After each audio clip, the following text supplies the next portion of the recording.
Hello friends, and welcome back to Enterprise Architecture. Now, last episode we made a lot of progress setting up our avocado toast factory, which you can see in that birch building behind me. At this point, we are generating at about 4 copper coins every 2 minutes as a result of that factory, because I added another set of water wheels, doubling the speed, and that is just a lot of money. I also spent a little bit of time between episodes clearing out a little bit of space that you can see now in the area where there used to be that hill behind our fields. Now we have a nice flat area to work with, as well as the area immediately behind me that you can see here. Those spots we're going to use for some of our upcoming building projects, including the one that we're starting on today. So, with no further ado, let's dive right in. So as you all may remember, we are still on our summer set of quest lines, and unfortunately from here, everything else, for the most part, is gonna start requiring meat, or a meat substitute. That means today, we need to set up our meat alternative automated farm. We need to create a massive soy farm, or at least a reasonably fast soy farm that we can use to get a lot of soybeans very, very quickly, and then use that to become soy milk, and then turn that soy milk finally into actual tofu. And that tofu then we're going to use for a variety of ingredients. So that's what we're setting up today, the automated farm and tofu production facility. Now, one thing we've been putting off buying that now we have plenty of money for is a backpack. So that's the first thing I want to do today, is get ourselves one of those. This will give us a lot of extra storage space for all of our items. And we're just going to start dumping some things in here that we're not going to need for a little while in this build. The other thing I want to do this morning is go ahead and get started on making some Terra Preta. Now, if that name sounds familiar, then maybe you are a cultured person who has been playing a little bit of Vintage Story. This is going to give us a block we can put underneath our farmland blocks, and that's going to increase the growth very, very rapidly of everything that we are trying to make here. So we will put our regular farmland on top of Terra Preta, and that's going to rapidly increase our growth speed. For that, we are going to need dry peat, which we can make very easily out of the same biomass here. Biomass is relatively simple to make. We're going to need a lot of saplings and whatnot to make that. Thankfully, I had cut down a bunch of our orchard trees here to clear all of this space, and that means we can very, very easily make that. So let's go ahead and start with our biomass here. I'm going to make as much as we can.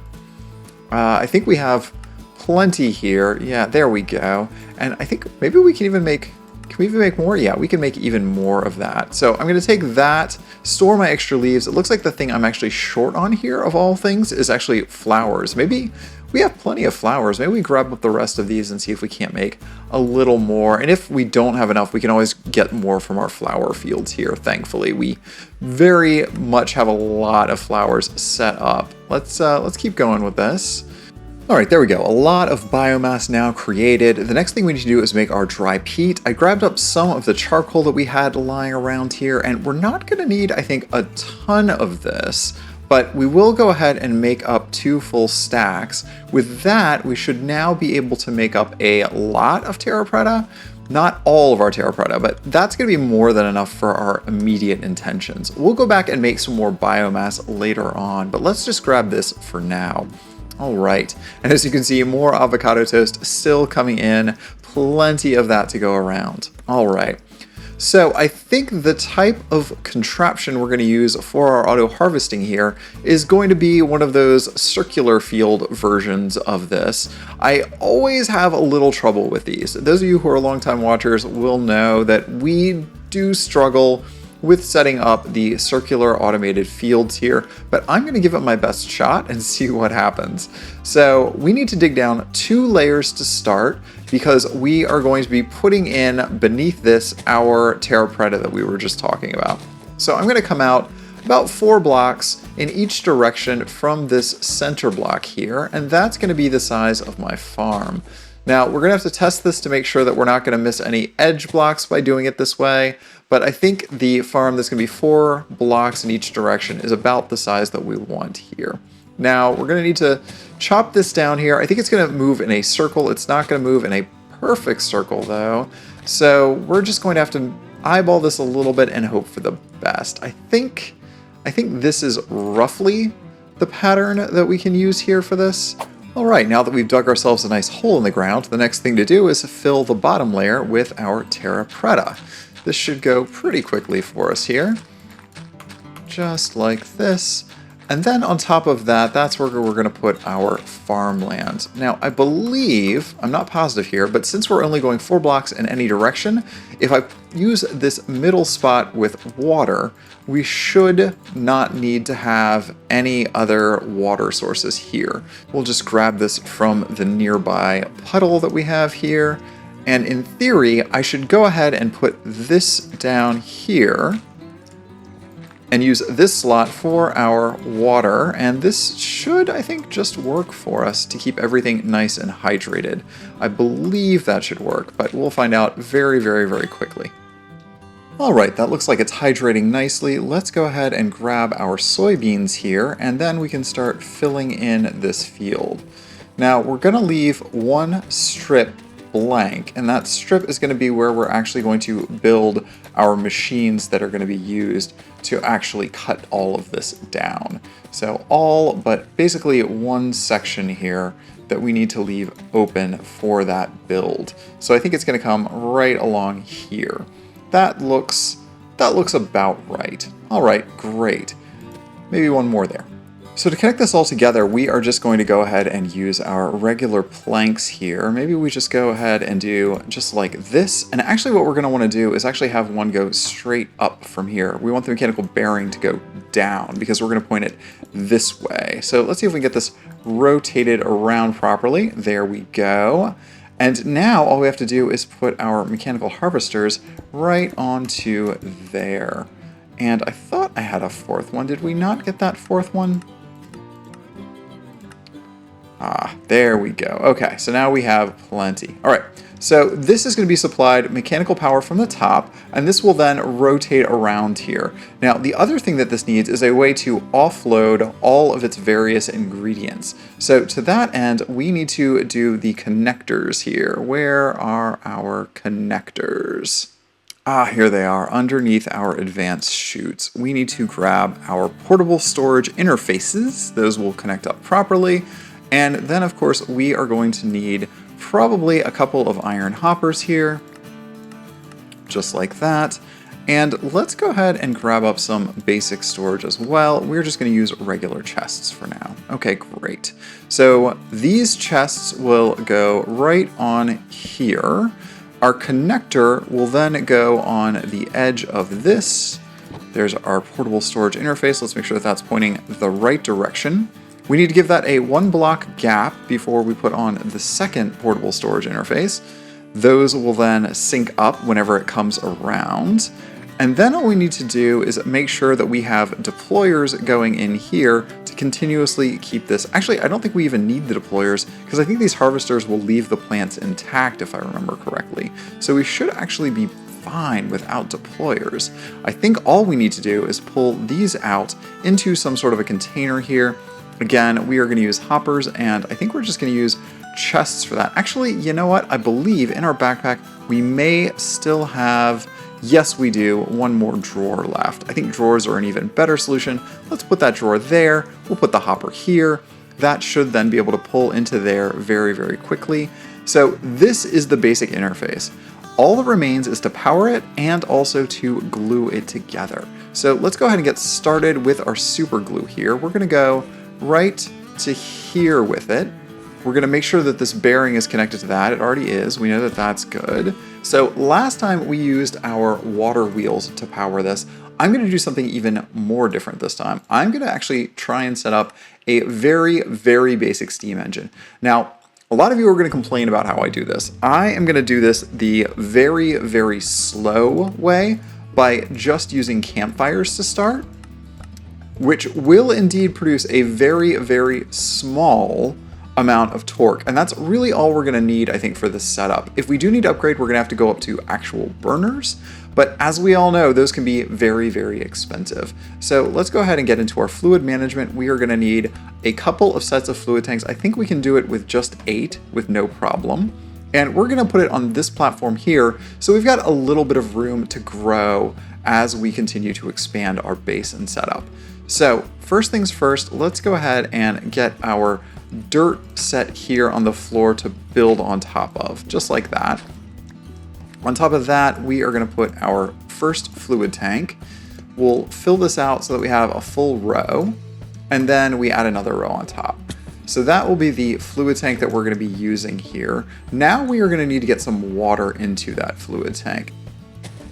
That should be fine. We'll put one in that corner, one in this corner, and there is our infinite water source. No problem. So with our pool of water here, we go ahead and we put down our mechanical pump right on top of there. Let's remove the block that we're using for placement there. And now what we should be able to do is put our pipes down and into there. Oops, that is the wrong spot. They need to come over and then down into there. Great. So to actually get the water in there, we are going to need to figure out a manual way to do it first. And that means I'm just going to use my hand crank here just to start pulling a bunch of water up into that tank. So just hand cranking away, just enough to get us started there. And this is going to be the initial water that we are going to use to make our steam. So there we go. We've got some buckets of water there, a little bit more. And now we can put our campfires underneath here, just like so. There we go. This is going to start turning into steam in there. And then with any luck, when we put our steam engines on the side, this will start cranking. So we need the power to go out that way. Let's just go ahead and put it here for now, and then those just get shafts put right onto those. So just like that, let's rotate this around here. There we go, there's our shafts, and this should just start turning once we get some water in there. So let's turn this a little bit, and there we go. Now our cranks are going. Now this shaft, I'm actually going to wire back into this so that it's constantly pulling our water back in for us. Okay, I've refactored this a little bit, increased the torque so more water is coming into the fluid tank at once. I'm hoping that will then produce enough power here that we can use this to run our windmill bearing that we've got here, or our mechanical bearing, I should say. It's not actually a windmill. So let's just keep running this out to here. And then if we actually do have enough power, we'll find out really quickly because our gearbox going right on top should bring this to life. So let's go ahead and throw this here. And that is going in the wrong direction, but it is the right idea. All right, I think I've got this fixed. There we go, nicely cutting everything down. Should connect there, pulling in all of our various seeds, and there we go. Once that drops off, it moves on. Wonderful. Now let's go ahead and grab back up our hoe here, and with any luck, we will be able to clear the rest of this out and put our soybeans back down in those spots and staying out of the way of the rotating knives, which is always a good safety precaution in general. All right, so these are going to grow very, very quickly, as you can see, because of the Terra Preta underneath. So that's basically growing as fast as they would with a sprinkler. So that means that very, very quickly we're going to have a bunch of soybeans coming in here. You can see we've already got a bunch there that it's picking up. I'm going to put in the ones that I just grabbed as well. Actually, I think I have more in my inventory. There we go. Yeah, 223. That should be plenty. So soybeans are now automated. All right, so we need a way to potentially be distributing our various ingredients across multiple slots. So what I mean here is we are gonna have multiple mixers that we are using to actually make our tofu. So to have that work properly, I'm going to use item vaults. Item vaults are a very cheap and easy way to distribute items across a variety of machines. Actually, I'm going to come out one more with this. I'm going to put these here. And I then just insert my soybeans into the item vault from the side using a hopper. Now, I do want to go ahead and lock this just to prevent any accidental ingredients from going in here. If that, for whatever reason, ends up cutting down some tall grass or something else, we don't want that in this slot.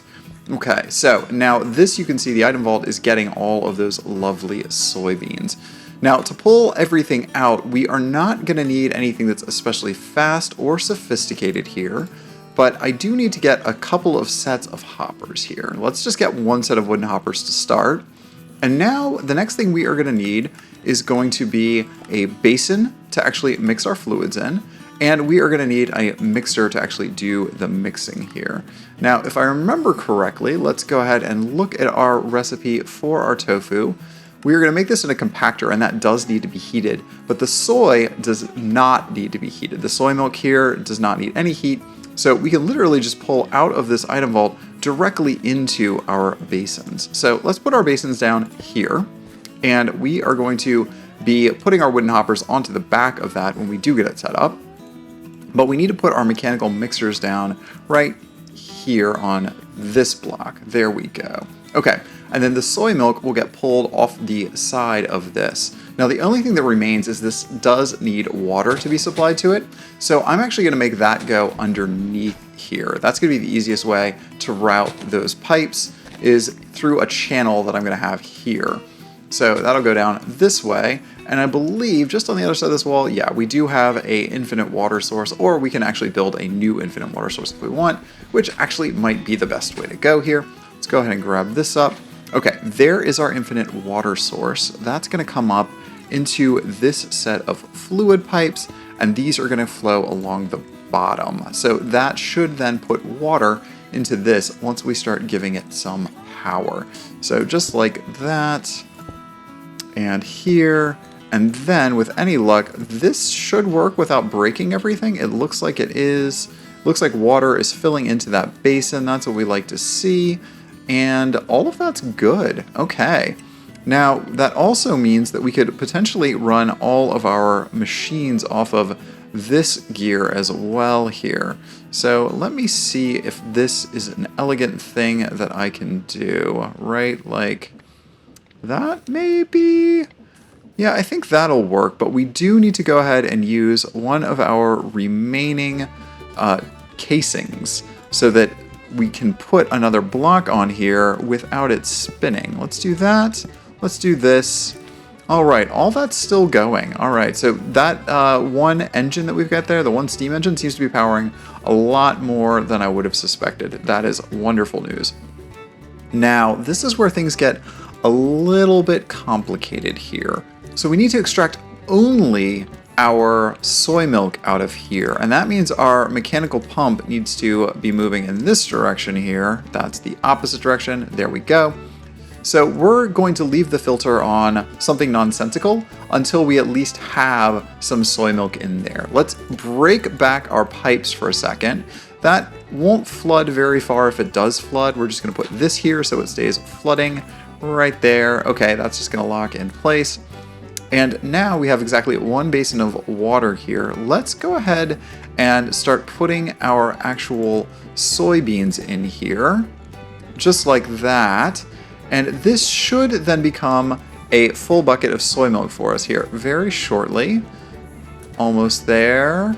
There we go. 1 bucket of soy milk. Let's then replace this. This now fluid filter will only pull soy milk out and nothing else. And I do want to leave probably one more fluid pump on there. So nothing but soy milk is now coming out of here when we start pumping. And then the last thing we're going to do is put that into another basin. So we're going to use one of these basins here, but I think what I actually want to do is come up with it a little bit so that we have plenty of room to put our burner underneath. Now I believe we still have enough money for all of this. There's that burner. We are going to need to buy ourselves our mechanical press, and then of course we do need to buy ourselves one basin. Great. All right, so there's all of those ingredients here. Let's just start assembling this real quick here. There is our blaze burner. Here is our basin on top of it. And then on top of that, we are going to put down our mechanical press. And I'm going to be very careful to point it this direction here so that it'll be easier for us to connect our power source off there to this. So this is the direction we want this to come. Alright, so some gearboxes seemed the easiest way to set that up. Now the thing that we are last missing here, I think, is going to be some chutes so that we can start inserting into a container. Let me go ahead and grab those up real fast here. I think this is where we keep our chutes. Yes, it is. Alright. And then last but not least, these will need to go to some sort of a storage device. And I think once again, we are going to go to our drawers for that. So chute will go here, and then our actual drawer is going to go into the ground. So something like this. There we go. we will put our oak drawer on the bottom like so. Chute will go on top of this. There we go, and that'll pull out of there.